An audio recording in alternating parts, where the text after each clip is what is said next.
Today, we'll be getting into some misconceptions surrounding Disney trips and planning and getting into the nitty-gritty of what is actually factual.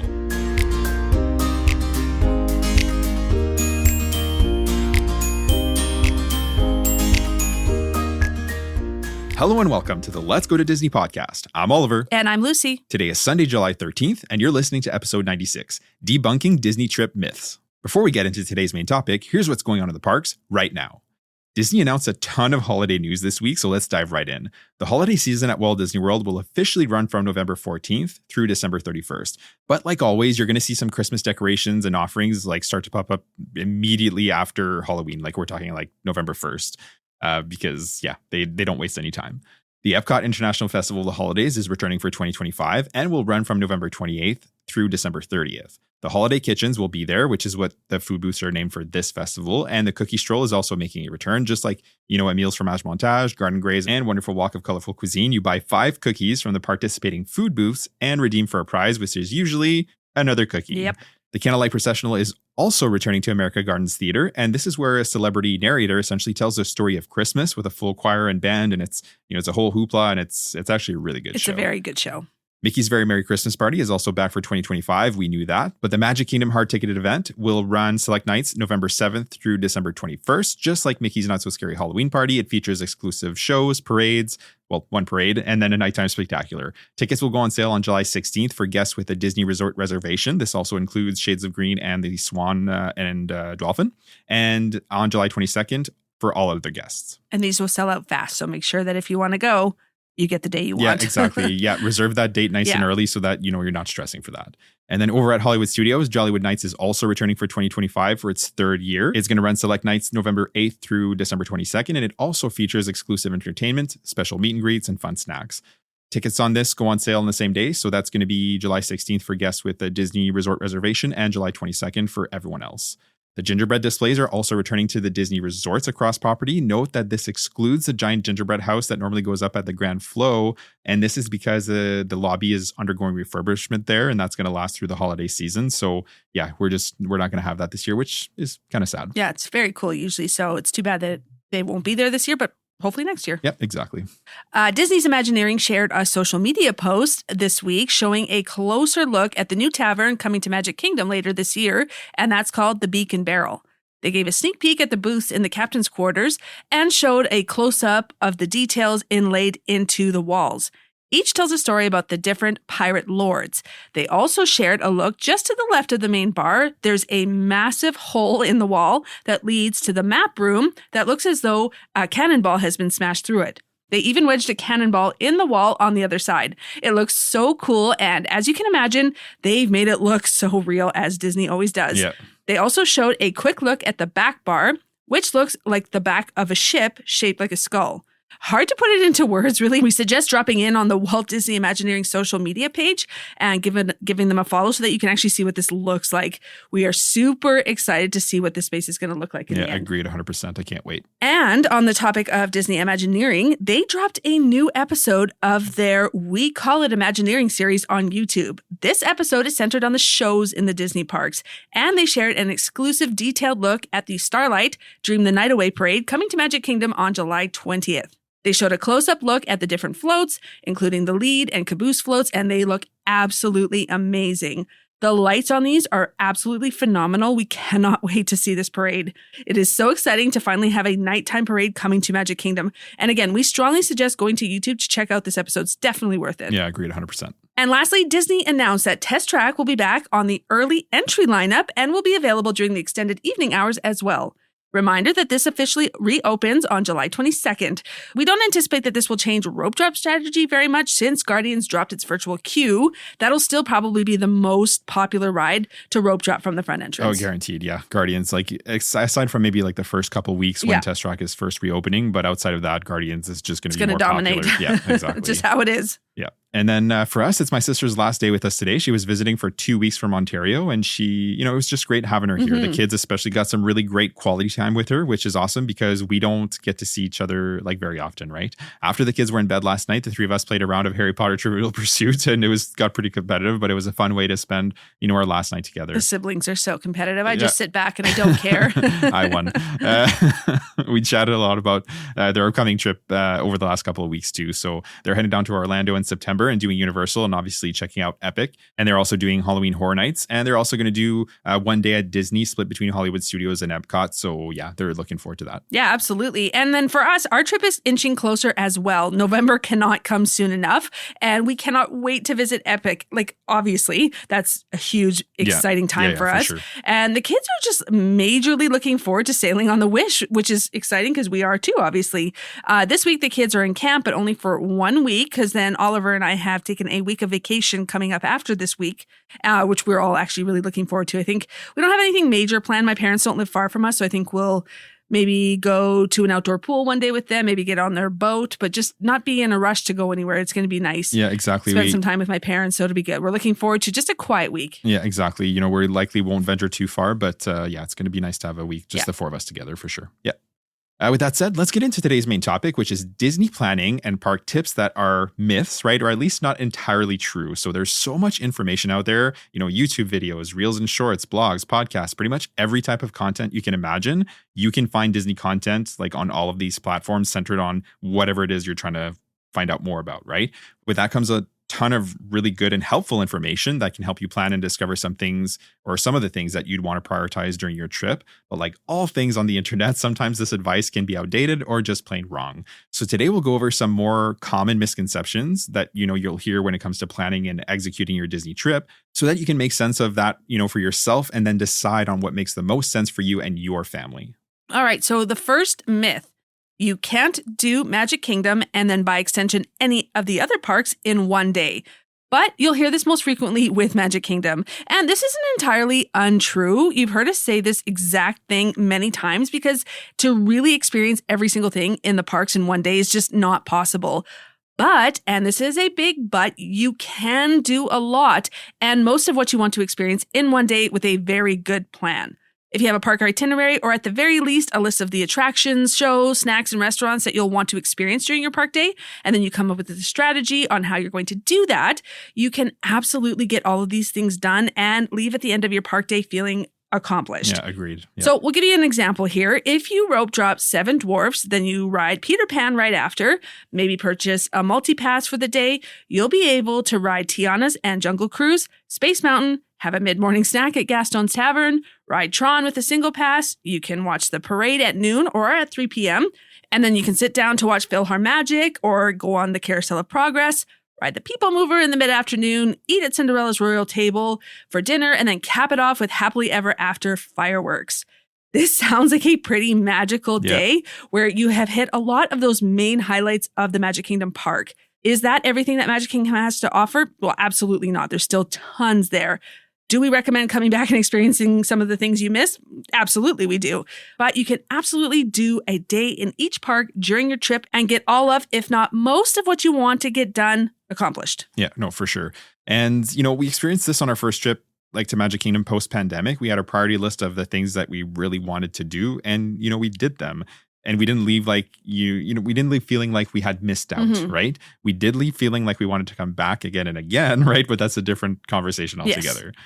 And then another thing that you'll sometimes hear is that you need park hopper tickets to make the most out of your trip. And that's not accurate at all, right? To kind of build on what we were just saying, you absolutely can have a wonderful trip with base tickets, which is the tickets that most guests buy regardless, especially if this is your first trip or if you don't visit the parks very often, let's say like every few years or so, base tickets work great. For the first few times we visited the parks, we could easily spend a whole day in each park, and we still do that on occasion, right? And this is what we actually suggest for first timers. The reality is that there's just so much to do in each park. And if you really want to immerse yourself as much as you can with a day in each park over the course of your trip, committing a whole day in the parks is the perfect way to do that, especially if you're traveling with younger guests.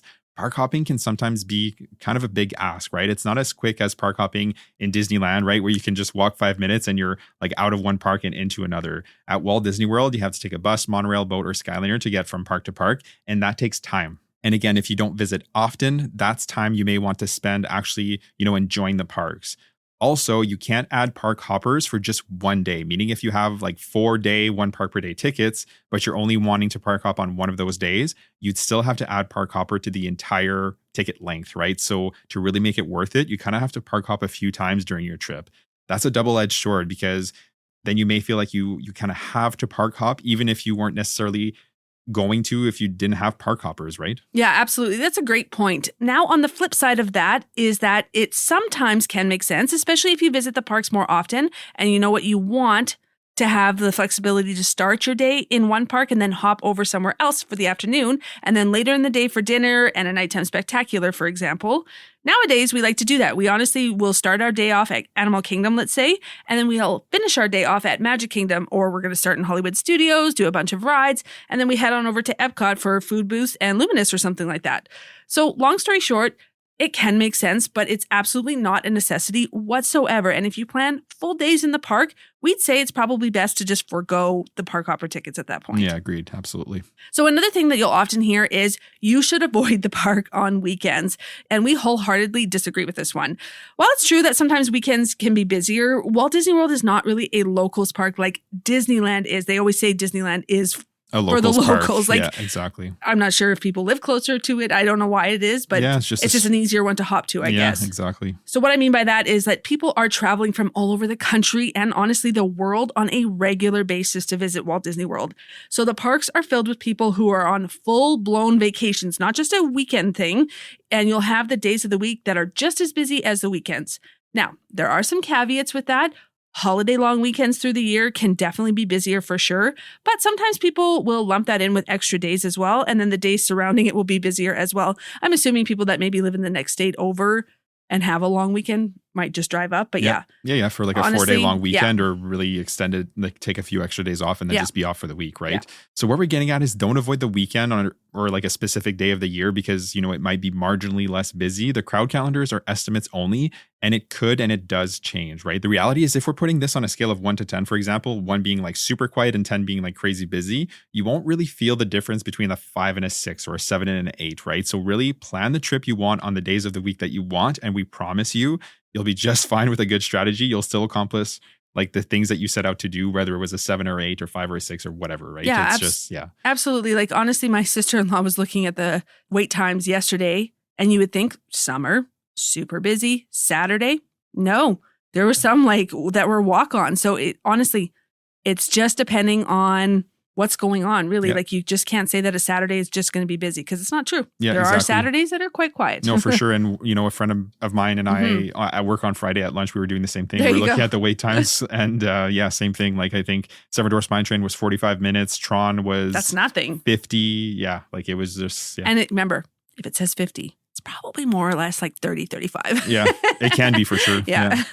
So on a similar note, avoiding the parks on rainy days. So with Lightning Lane situation being what it is, meaning that you can book them ahead of your trip at 7 days if you are staying at a Walt Disney resort and 3 days ahead of your first park day if you are staying off property, there's not as much spontaneity as there once was. Meaning if you booked all of your Lightning Lanes for Magic Kingdom and then you're dining on top of that, moving your plans around for a rainy day can really mess up your strategy for your trip.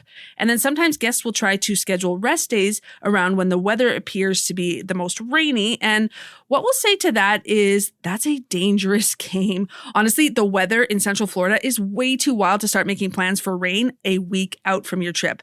Meaning if you scheduled your rest day 7 days out on your second park day because it's supposed to rain cats and dogs that day, there's actually a very good chance that the rain will either not come or move to an entirely different day altogether, or just be like at night when you're sleeping anyways. Yeah. Those are the best days, when they get a ton of rain overnight and you didn't even notice it because you were fast asleep. Yeah, exactly. Couldn't agree more. The weather forecast changes like literally every day, like Lucy's saying. So similar to our last point, book your trip in the sequence that makes the most sense for you and your family, right? Plan for daily rain, and if it doesn't come, that's great. If it does rain a lot, also great, right? You can still have a great day. We always say a rainy day in Disney beats a day anywhere else, in our opinion. Another myth you'll hear a lot is you have to book dining at 60 days or you won't get anything.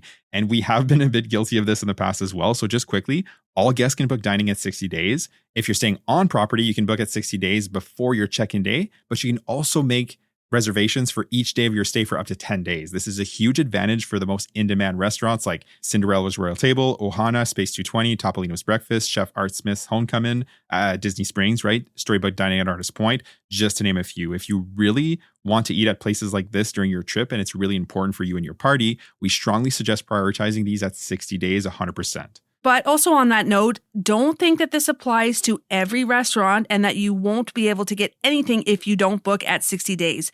Plenty of restaurants have availability that hangs around for much longer and then much closer to your actual trip. Not only that, often people will change their plans as they are going through their vacations, and then last-minute reservations will come up all the time. We have seen it happen daily, honestly, when we're on our trips. 100%, yep. We have snagged Ohana, Topolino's, and very similar reservations while we are on our trip, like morning of. Yeah, 100%. We or have, like the day before, or more. Actually, you know what? Morning of. Let's just go with multiple times for sure. Yeah. So the key takeaway here is that yes, competitive reservations should be prioritized at 60 days, but don't operate under the assumption that you won't get anything if you don't book 2 months out, right? There's going to be plenty of availability at less popular restaurants. And if you check regularly on your actual trip, oftentimes, like we're saying, right, you're going to have last minute openings. You can also set up alerts for services like Mouse Dining. That's going to send you a push notification if a reservation that you're looking for opens up. They have free and paid options. So again, depending on how important this is to you, that's certainly an option as well. Next up, and this is a myth for sure, in my opinion, is the Disney dining plan saves everyone money. So if you've been listening to the pod for kind of any length of time, you've heard us say that we don't think that the dining plan is a good value for most guests the vast majority of the time, right? And we maintain that. The reality is that Disney wouldn't offer the dining plan if it wasn't making them money, and they do make money. People end up eating way more than they would have if they didn't have the dining plan, or they're going to have leftover snack credits, right, that they're trying to burn at the end of their trip. Outside of that, to break even, you need to consistently eat the most expensive things on the menus, which may not even be what you wanted to eat in the first place. So long story short, it becomes a chore for a lot of folks, right? Where they're constantly running the math to see, am I getting the best value out of my purchase with this? To us, that's just not worth it any way you slice it. You're much better off eating what you want when you get hungry. This way, you're not tied to a set number of meals, right? You can split entrees and snacks, and you may not always want a full meal at each meal, right? And it's the same premise as park hoppers, meaning you can't pick and choose which day like you purchase the dining plan for. If you're buying it, it has to be for the entire length of your stay.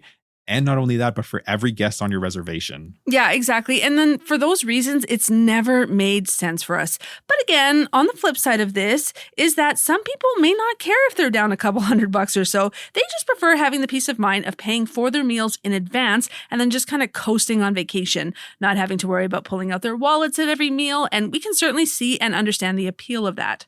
Also, if you don't mind crunching those numbers and you get a bit of joy out of potentially besting the dining plan, then more power to you. But like Oliver said, for us, the convenience would never offset the cost, and it's a hard pass for us. In the end, if you are considering it, just make sure that it makes sense for you and your family.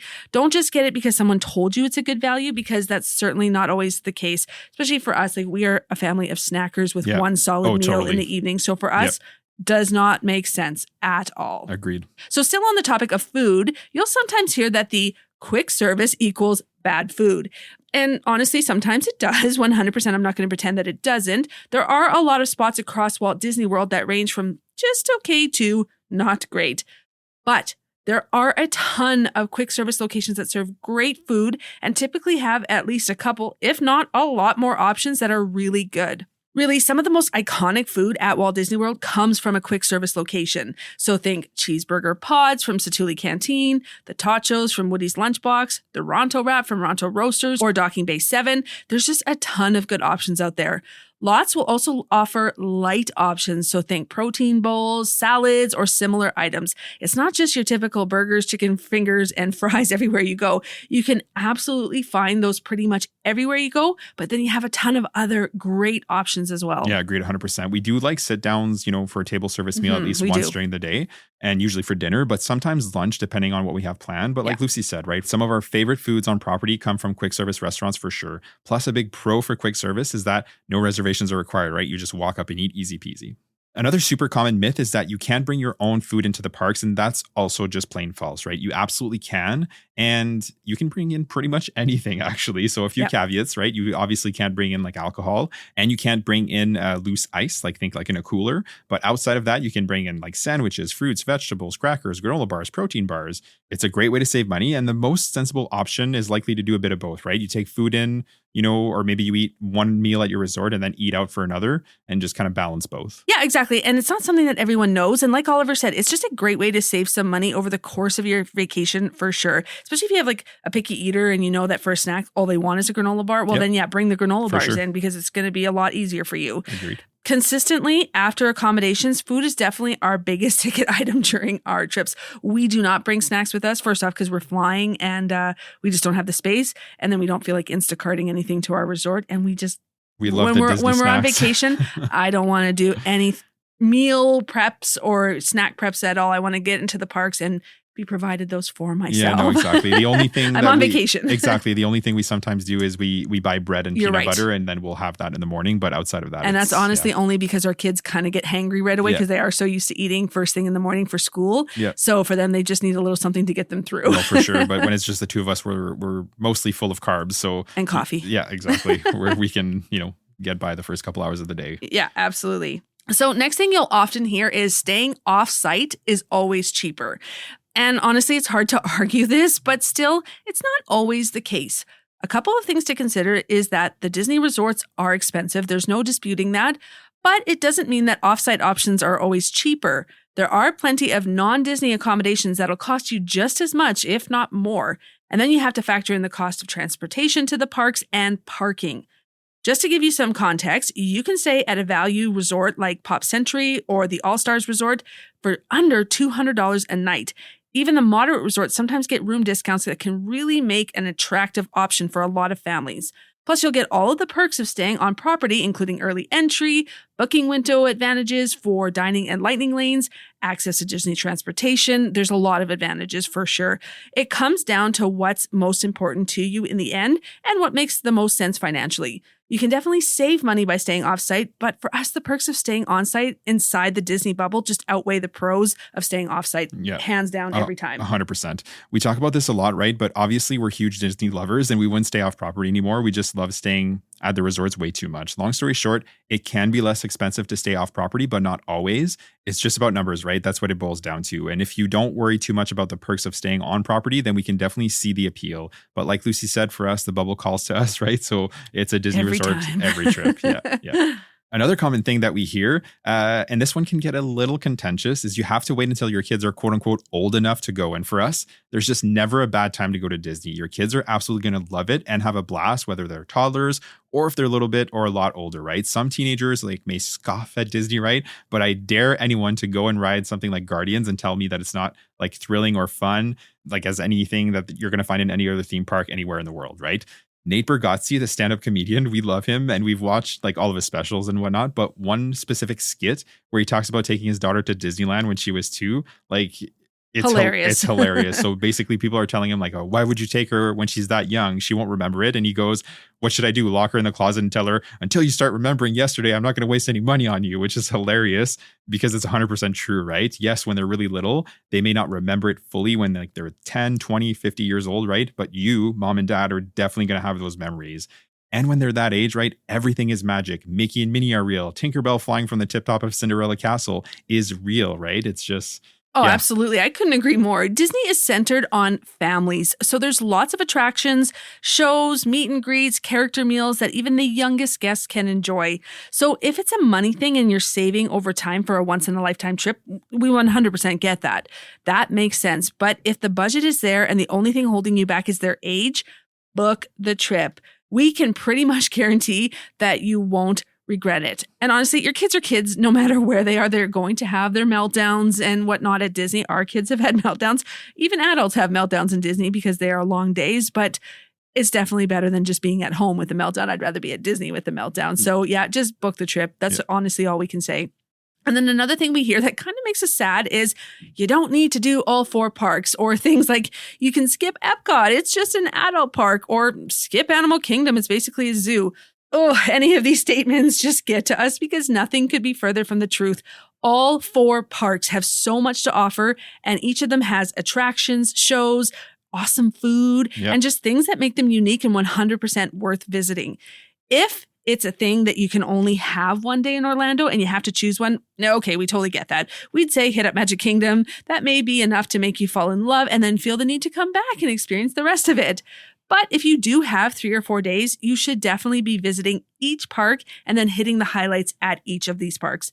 Like I said, we'll often hear that Epcot is people's least favorite park, but Epcot is sneaky. What we find, and this is 100% true for us as well, is that as people start visiting the park, like Epcot, 2-3 times or more, they start to love Epcot more and more and everything it has to offer.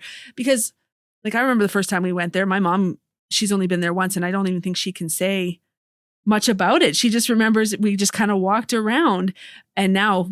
And you kind of say that too when we went in 2014. You're like, I don't really remember Epcot. It was raining cats and dogs. And it was raining cats and dogs. But nowadays, now it's your favorite. It's my favorite park. I absolutely love Epcot, and like for many reasons, right? It's like it's home to the best attraction on property as of this recording, in my opinion, right? Yes. Which is Guardians. And it also has classics that I love, like Spaceship Earth and Living with the Land. It hosts the festivals throughout the year, which is one of my favorite things to do at Walt Disney World. And yeah, Epcot, it's snuck its way up into my heart for number one. Yeah. And, you know, like Lucy said, Animal Kingdom is another one that often gets overlooked. Like people will often overlook it because they think it's basically a zoo, right? And no, not at all. It operates kind of like a zoo in the sense that animals live there and they have a massive team of cast members dedicated to their care, which is amazing in and of itself. But it's also home to possibly the most beautiful land at the domestic parks, which is Pandora from Avatar. I love that land. Like, it's unreal what they did there. I just love walking through the space and taking in the details. Plus, Flight of Passage is one of my all-time favorite rides at the resort. So yeah, 100%. You should definitely be visiting the 4 parks. Absolutely. And going back to what we were saying earlier about park hoppers, if you have less than 4 days, this would be a use case for them because then you can at least visit each park and do like the highlights in each, like Lucy was saying. Yeah. Another thing we hear now and again is you need magic bands or that they're required in some way. And that's not the case at all either, especially nowadays, right? So now pretty much everyone has a smartphone, right? Where you can load your park tickets so that you can essentially scan into the parks, into your lightning lanes, tap for purchases, basically all the things that your magic band can do. Smartwatches can do this as well. So you might already have something on your wrist that will do and essentially serve the same purpose as a magic band. So no, magic bands are not required like at all. In fact, it's 100% an optional expense that you can forego altogether and still have a very similar park experience. Having said that, if it is in the budget, they're fun and convenient to have. Each of us has a magic band, right? We chose them for the design and we love them. I have the 4 parks. It's essentially Cinderella Castle, Spaceship Earth, Tower of Terror, and the Tree of Life. It's like a cream color. And I've had it since 2022 and it still works perfectly. Lucy has a purple Minnie Mouse one. Caleb has a multicolored Mickey one. And Sophia has a princess one with the Disney, like the different Disney princesses. Yeah, I think maybe on our next round, when they're a little bit older, we'll let them, because we picked those ones for them. Yeah. So I think the next time that they're ready for a new magic band, we'll bring them obviously with us and they'll get to pick theirs this for sure. And if Sophia still loves Stitch, I'm sure she'll pick a Stitch one. Yeah, exactly. And, you know, maybe it's time for a fresh one for me too. Yeah. I've seen another one of those park icon ones. And I've got my eye on that one. They're hard to resist, honestly, because some of the designs are awesome on them. But definitely that's just a guilty pleasure purchase, if anything. Sure. It's not needed at all. And then the ones that we actually have, they're the 2nd generation Magic Band Plus. And like Oliver said, we've had these for like a few years now, and they still work just as well as the first day we bought them. That's not necessary at all, but we do enjoy having them, and they are convenient. We can use them to scan in the parks, scan into lightning lanes, unlock our resort room door, purchases, but honestly, not nearly as some guests. I do see everybody paying with them. Yeah, some people do that. I think I've used it like twice, and that's just because you weren't with me. And I was like, okay, because I don't tend to bring my wallet into the park.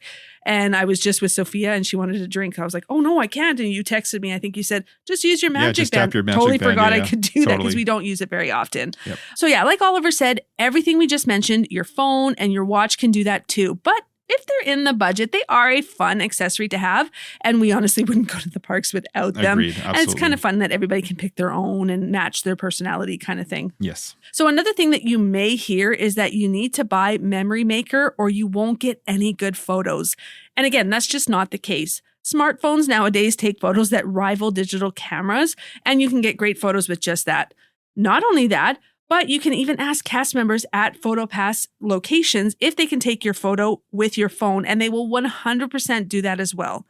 So you can get those photos in prime locations and not have to pay anything extra for it. A reminder that if you buy multi-pass for the day, you will get your ride photo downloaded for that day as well. So if you're already planning on buying multi-pass, the most sensible solution is likely to download your ride photos with your multi-pass purchase and then take your other photos with your phone or your camera. Yeah, I agree with that for sure. If you buy Memory Maker, it's actually $185 ahead of your trip. If you purchase it during your trip, the price goes up to $210. Either way, that's not worth it to us, right? We have great photos from PhotoPass for sure, like we've amassed over the years, but we also have great photos from just our phone as well. It's the candid ones that really are the best. Exactly, right? And like a lot of what we said already today, if this is your once in a lifetime trip, you may want to splurge for it, and that makes sense, right? But outside of that, we suggest taking that $200 and spending it elsewhere.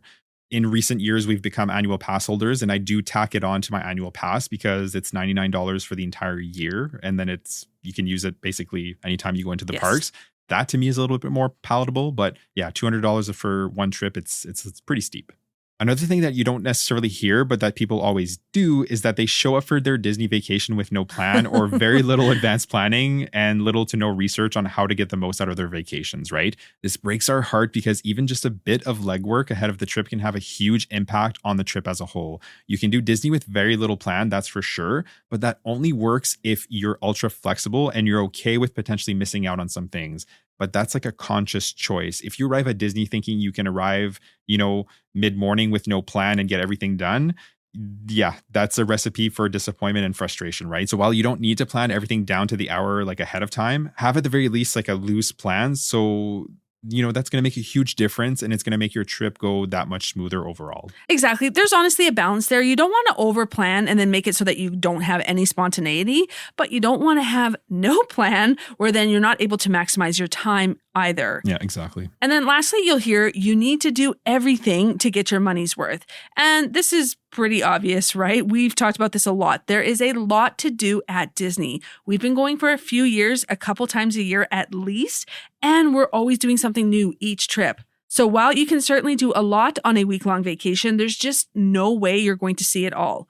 Friendly advice here, don't put that kind of pressure on yourself. Have a list of your must-dos, and anything you get done on top of that is just honestly the cherry on top. Anything you leave on the table can be prioritized on another trip down the line. On that same vein, you'll also hear people say things like you have to do rope drop to fireworks to get your money's worth. And honestly, we are guilty of this too. And while you can have a fun day spent the entire day at the parks, there's nothing honestly like capping off an epic day with a nighttime spectacular. That's absolutely exhausting for most families, especially when you are doing back-to-back park days. So pace yourself. You do not need to be in the parks every possible waking moment to have a magical trip. Yeah, 100%. Like we said earlier, right? A midday break, whether it's sitting down for a meal in some AC or going back to the resort for some downtime, sometimes that's all you and your family needs to just like reset and get ready essentially to close out the day. So with all of that said, the key takeaways here is to be critical of the advice that you hear, right? Some advice that you hear constantly, like over and over, like taking advantage of early entry, for example, that's sound advice for a reason, right? It's not really a disputed piece of advice. It's just sound practice. But the things we talked about today, there is some subjectivity there, right? Meaning the advice you get from someone because it worked for them and their family may not be the best fit for you and your travel party. Absolutely. And that's what we try to do as much as possible. It's not necessarily to make you feel like you need a vacation a certain way to have a great trip.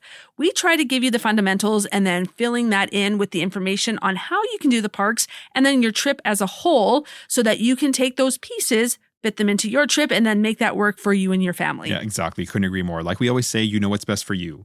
With that said, thank you for joining us today to talk Disney. If you haven't already, make sure to subscribe to the podcast so you don't miss any future episodes.